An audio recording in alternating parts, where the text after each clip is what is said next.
Hello and welcome to Byju's IAS. Let's take up the analysis of today's The Hindu newspaper by first looking at a few editorials and columns. Let's begin with a column from page number 6, written by Gopal Krishna Gandhi, who is the grandson of Mahatma Gandhi and C. Rajgopalachari. He is also a former IAS officer and an Indian diplomat, and he has also served as the governor of West Bengal. In this column, he evaluates the conditions of Indian prisons and their vulnerability to the pandemic. See, prisons by their very nature are overcrowded, poorly ventilated, and they generally have very poor hygiene standards. Upon this, prisons have inadequate healthcare facilities, and all these factors make it very difficult to implement social distancing within prisons. Indian prisons in particular are known for their poor standards, and they are not just overcrowded, but they also have very poor living conditions, which is often seen to be against human dignity and human civility. And these factors make Indian prisons highly vulnerable during the pandemic, and they could easily turn into breeding grounds for the transmission of the virus. By evaluating the poor conditions of Indian prisons, the writer says that the state is violating even the basic human rights of the prisoners. Even countries such as the United States and the United Kingdom, which are known for providing better living conditions for prisoners, have reported multiple clusters of COVID-19, and in many cases, a majority of the prisoners who were affected were still under trials, and according to the writer, this is nothing short of a human rights disaster.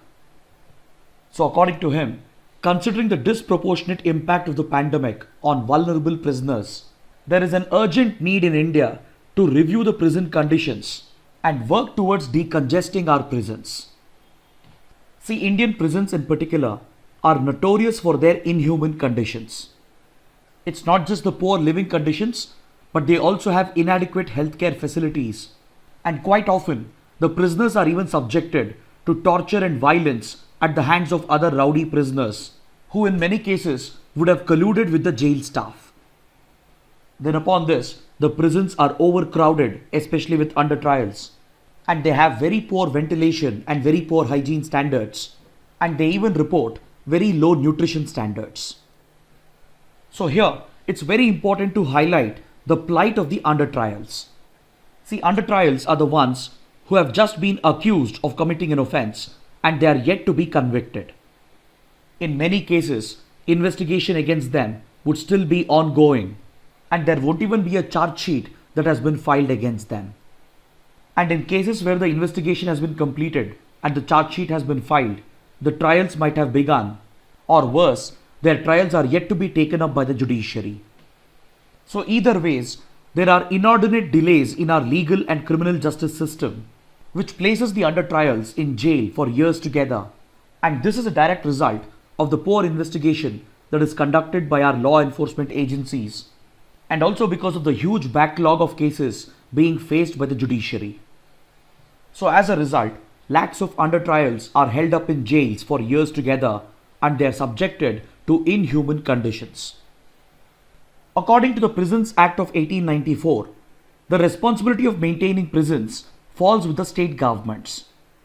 Over the years, the states have made a lot of improvement with regard to the living conditions, and they have even tried to transform the image of prisons, which was often seen as a place for punishment, into a place where the prisoners would be given a chance to transform themselves, and hence these jails have been renamed as correctional homes or correctional facilities, and a number of prisons have even been converted into minimum security open prisons. According to data provided by the National Crime Records Bureau, there are around 1400 prisons in the country that house around 4.5 lakh prisoners. But alarmingly, a large majority of them, around 3.3 lakh prisoners, are still under trials, and they have spent years together in jail even without being convicted as a result of Section 167 of the Criminal Procedure Code. See, this section of the CRPC provides for procedure when investigation cannot be completed in 24 hours.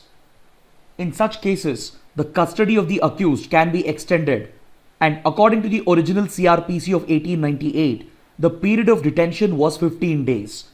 But subsequently, through several amendments, the detention period has been extended up to 90 days, and in some exceptional cases, it has been even extended indefinitely. So if you club this provision with the inordinate delays in our legal and criminal justice system, what you get is a large majority of the prisoners being under trials. Former officials such as Surendranath and B.D. Sharma, who have considerable expertise in the field of prison management, point out that a large majority of these under trials, around 2.2 lakh of them, are likely to be acquitted by the courts because it is highly unlikely that a charge sheet would be filed against them due to lack of evidence and poor investigation. And it's also possible that a majority of these under trials are completely innocent. Now, this is where the writer points out the injustice of subjecting such a large percentage of under trials to the inhuman conditions of prisons, especially during times of a pandemic. The writer calls this a double punishment and a direct violation of basic human rights. The writer points out that it's an irony that in the preamble to our constitution, one of the first constitutional ideals to be highlighted is the ideal of justice. Despite that, lakhs of under trials are being subjected to injustice and double punishment. This is where the writer calls for a thorough review of prison conditions in the country, and he makes a case for decongesting them. He says that decongestion is an absolute must considering the disproportionate impact of the pandemic on the vulnerable under trial population of the prisons. First, the writer calls for scaling up testing in Indian jails, and he calls upon the state governments to provide for better quarantine and healthcare facilities. Then he points out that even the central government has a key role to play with regard to decongestion of prisons, because even though prison management is a state subject, the subject of public health falls under the concurrent list. So he calls upon the center to motivate the state governments to invoke Section 436A of the CRPC, which was introduced through an amendment in 2005. This section defines the conditions under which under trials could be released from prisons. According to the section, excluding offences for which capital punishment has been envisaged, it provides for an under trial to be released on a personal bond with or without sureties if the period spent in detention by the under trial has been for more than half the maximum period of imprisonment prescribed for that particular offence. So apart from offences which provides for capital punishment, if the under trial has already spent more than half the period of imprisonment prescribed for that particular offence, then he can be released from jail on the basis of a personal bond with or without obtaining sureties. So the writer calls upon the centre and the state governments to activate this section of the CRPC on a national level to decongest the prisons during the times of a pandemic. Now let's look at a few articles that provide us important updates from a mains perspective. According to this article on page number 1, it has been reported that China has taken up permanent construction activities, including the construction of a village with around 101 houses along the line of actual control in Arunachal Pradesh. According to satellite images obtained by Indian media outlets through open source intelligence, China reportedly has constructed permanent infrastructure and facilities around 4.5 kilometers inside Indian territory. These satellite images have been provided by Planet Inc.'s lab, and according to these images, China has stepped up its construction activities along the border areas in Arunachal Pradesh, and the construction of a new village with around 101 houses has been discovered on the banks of the Sari Chu River in the Upper Subansiri district of Arunachal Pradesh. These images and the location of the construction site corresponds with the official map that has been brought out by the Survey of India. So this makes it clear that China's construction activities has happened around 4.5 kilometers inside Indian territory, and this is being reported as a breach of the line of actual control and India's territorial integrity and sovereignty. India's Ministry of External Affairs has responded to these reports, and for the first time it has acknowledged that it is aware of such construction activities by China. Sources from the MEA have said that the Chinese army, that is the PLA, gained control of this particular area back in 1959 itself by overrunning an outpost of the Assam Rifles. Since then, this part of the territory has been under Chinese control, and over the years, it had created some temporary infrastructure facilities.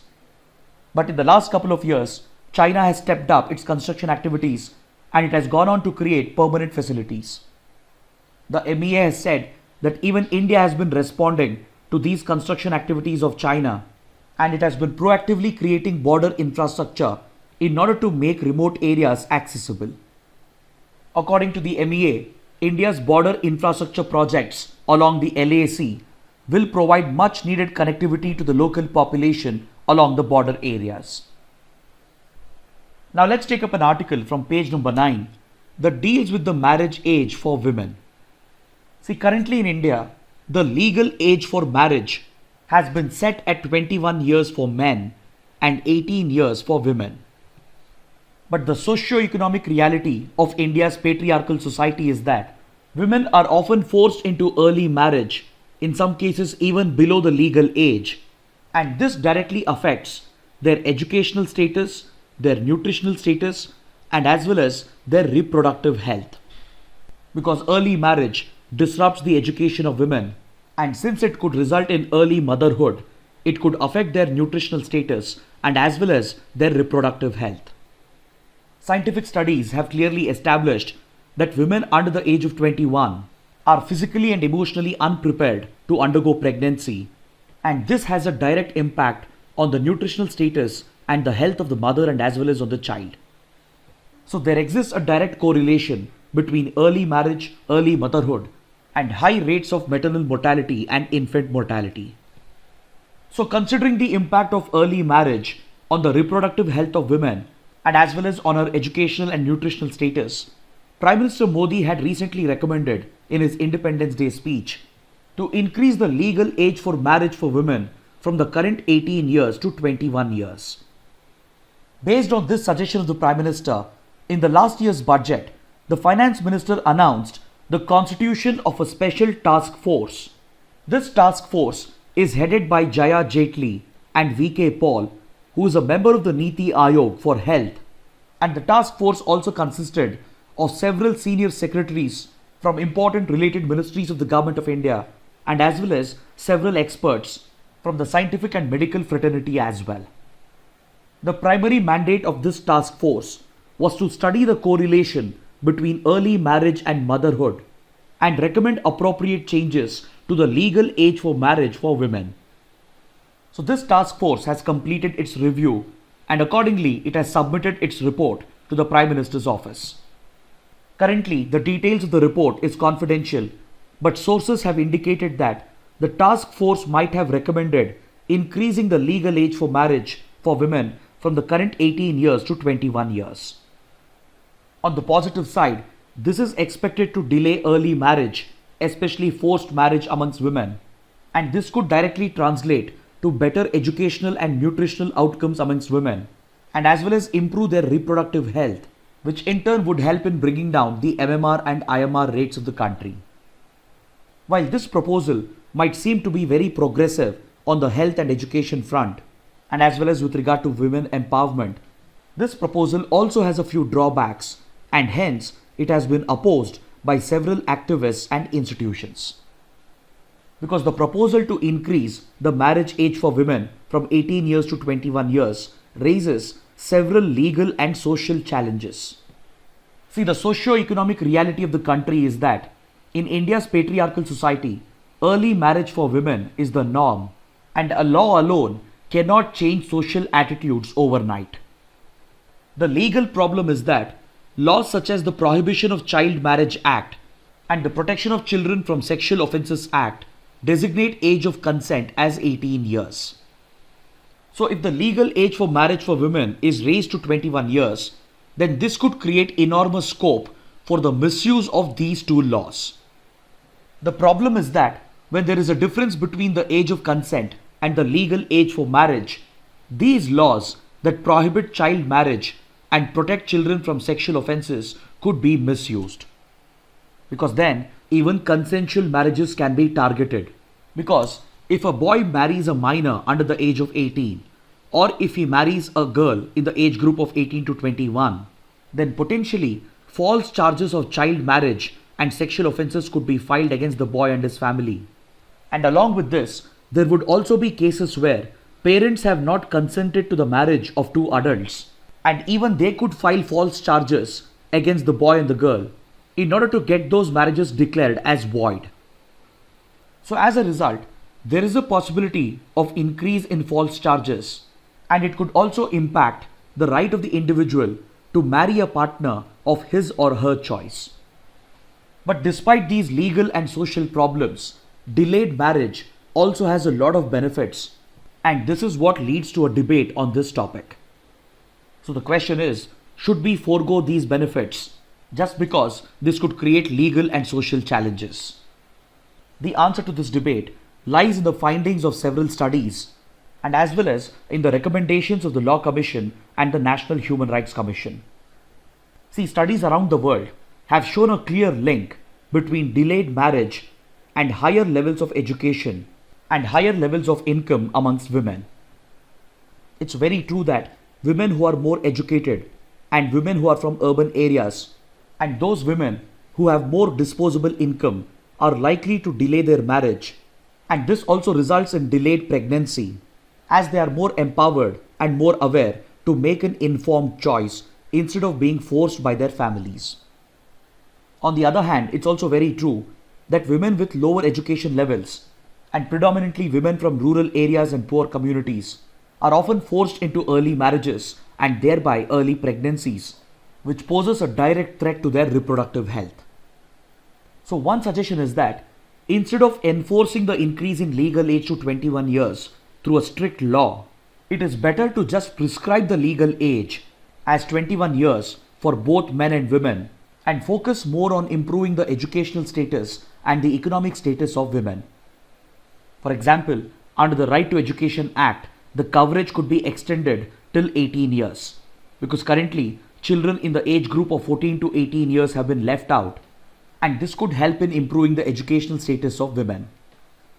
Next, the government could focus on several livelihood programs specifically targeted at women in order to improve their economic status, which would naturally transform their social status as well, especially in a patriarchal society.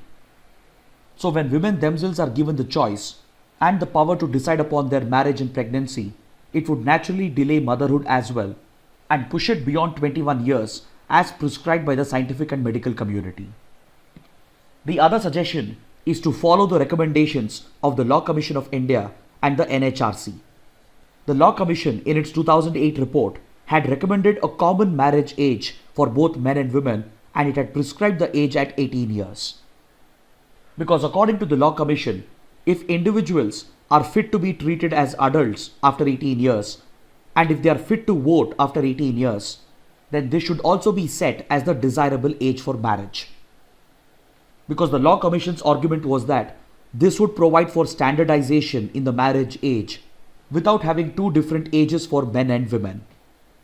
The NHRC as well had backed this recommendation of the Law Commission, and it had suggested a reduction in the marriage age of men to 18 years so that a common standard age could be set for both men and women for marriage. The same recommendations have also been provided by the Justice Verma Committee and as well as by the National Commission for Protection of Child Rights. Because this would help in avoiding the legal and the social challenges, and instead of strictly enforcing a legal age for marriage through a law, it is better to promote behavioral and social changes by promoting the educational and economic standards of women. So as you can see, there are clearly two sides to this argument, and the concerns of both the sides needs to be appreciated in order to develop a balanced debate. Next, according to this article on page number 10, the IMD or the India Meteorological Department is working on developing a new monsoon forecast model in order to provide for accurate rainfall prediction and provide accurate early warning with regard to possible disasters. Currently, one of the criticisms against the IMD is that it is not able to accurately predict the monsoons, and this is having a direct impact on India's agriculture and as well as on its economy and disaster management. So the IMD is currently considering 3 different models, 2 of which are dynamic models and one of them is a statistical model. These 3 models include the 12 global circulation models whose outputs would be combined into one single model. The second one is a model that gauges rainfall based on the sea surface temperature in the tropics. The second dynamic model has been developed by a university in the United States. And the third statistical model is based on climate variables that are observed in the pre-monsoon season. Now let's take up a few articles that are relevant for prelims. On page number 8, we have this article that refers to the smuggling of the Indian star tortoise. See, the IUCN on its red list has listed the Indian star tortoise as critically endangered. This threatened species of tortoise is endemic and native to India, Pakistan and Sri Lanka, and it can be found in dry areas and scrub forests. But this species has become critically endangered mainly because of its exploitation in the exotic pet trade industry. It is widely seen as an exotic pet around the world, and this creates a huge global market for its trafficking and smuggling. So this threat has directly contributed to its drastic reduction in the wild habitats, and hence the IUCN has categorized it as critically endangered on its red list. So considering the threat being faced by this species, at the latest CITES convention in 2019, the member countries unanimously voted to upgrade the Indian star tortoise to Appendix 1 of the CITES convention. See, CITES stands for Convention on International Trade in Endangered Species. The threatened plants and animals that are listed under Appendix 1 of the CITES convention, they are prohibited from international trade, and they are given the highest level of international protection from commercial trade. Trade in Appendix 1 species is permitted only in exceptional circumstances, that too with a permit, whereas Appendix 2 of the CITES convention regulates international trade through a licensing mechanism. So the listing of the Indian star tortoise under Appendix 1 of the CITES convention has given it the highest degree of protection from being commercially exploited through the international pet industry.